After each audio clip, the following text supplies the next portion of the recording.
English learners. In today's video, we are going to discuss kitchen vocabulary. Yes, we are going to learn the different names of items found in a kitchen. And no, we are not talking about the very familiar items you learned about in your English textbook. We are going to talk about items that even intermediate and advanced English learners might not know the names of. So instead of saying, "Can you pass me that big black spoon thingy?" you can say, "Hey, pass me the ladle." So if this sort of topic interests you, keep watching.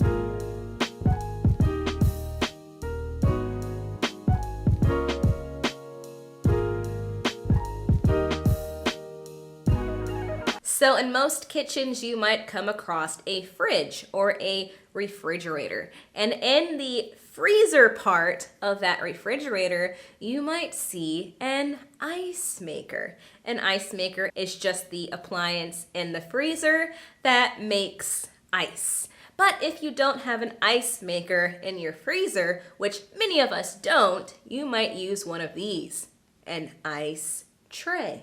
And this device here I love. We call it a slow cooker. A slow cooker. And this device is a blender. So to blend means sort of to mix. So we call this device a blender. A blender. And if you enjoy baking, you most certainly have seen one of these. We call it a mixer. A mixer. And this one we call an air fryer. An air fryer. And next we have a very handy kitchen utensil, and we call it a spatula.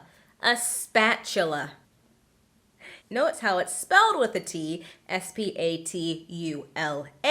but the T, as you might know, sometimes makes that ch sound, especially when it comes in the middle of a word. So remember to say spatula and not spatula. Spatula. Spatula. Next we have a bottle opener. A bottle opener. This one I mentioned in the beginning of the video. It is called a ladle. A ladle. Another very useful kitchen utensil, tongs. Tongs. And even though it's one utensil, we still put that S on the end. Tongs.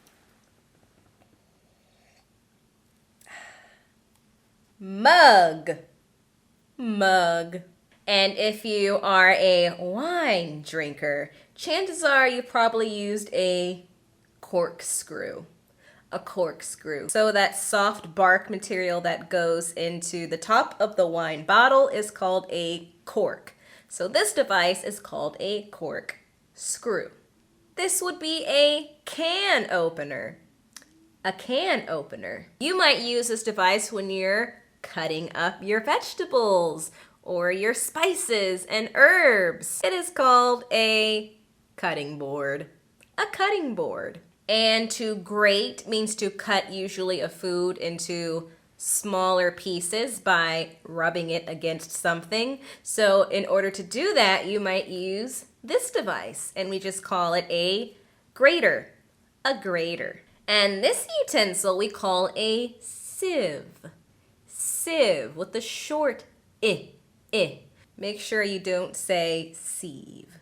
And this, of course, is used to cut pizza, and we just call it a pizza cutter. And if you like to bake, you might use one of these, a rolling pin. A rolling pin. This next device you might use with eggs, or if you're whipping up some butter. It's called a whisk.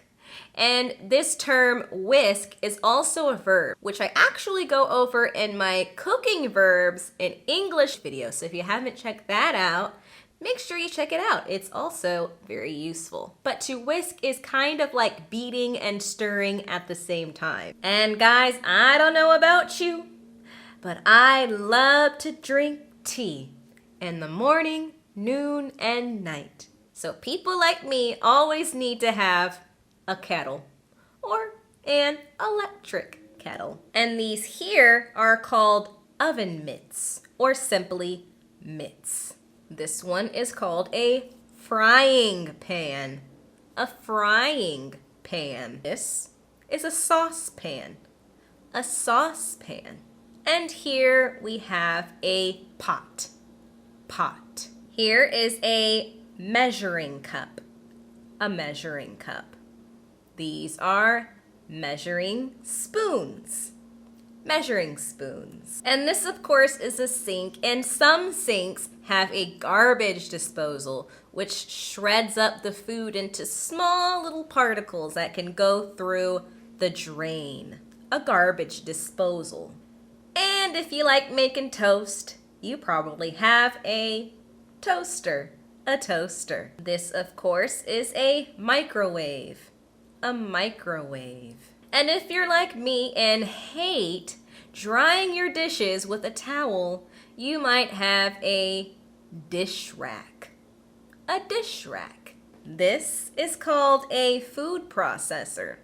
A food processor. Another very handy kitchen utensil, a peeler. A peeler. Next, we have a rice cooker. A rice cooker. And these next kitchen items are very useful. You might put sugar or rice or maybe cookies in them. We just call them canisters. Canisters. I used to have many of these back in my college days.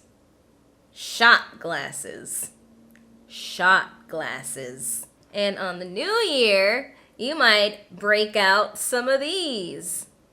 Some champagne glasses. Champagne glasses. And this is called an insulated bottle. An insulated bottle. And many people actually call them thermoses, but thermos is actually a brand of insulated bottles. Next we have placemats. Placemats. And if you're going for a picnic, you might want to pick up some of these from the store. Tablecloths. Tablecloth. And this is just the general term we use to talk about forks, knives, and spoons. We call them cutlery. Cutlery. And if you want to cut up some thick pieces of meat or maybe chop up some bone, you might use this. A meat cleaver. Meat cleaver. Or if you want to make your meat a little more tender, you might use a meat tenderizer. A meat tenderizer. And I know this next one is a staple in many households. A coffee maker. Coffee maker. Guys, I love myself some sushi. So I need to always have some chopsticks on hand. Chopsticks. And that is the end of our video on kitchen vocabulary. If you found this video useful, make sure to give me a like. If you think someone you might know might also find this video useful, feel free to click the share icon below. Subscribe to this channel if you have not already, and if you're interested in more English lessons. And until next time, English learners.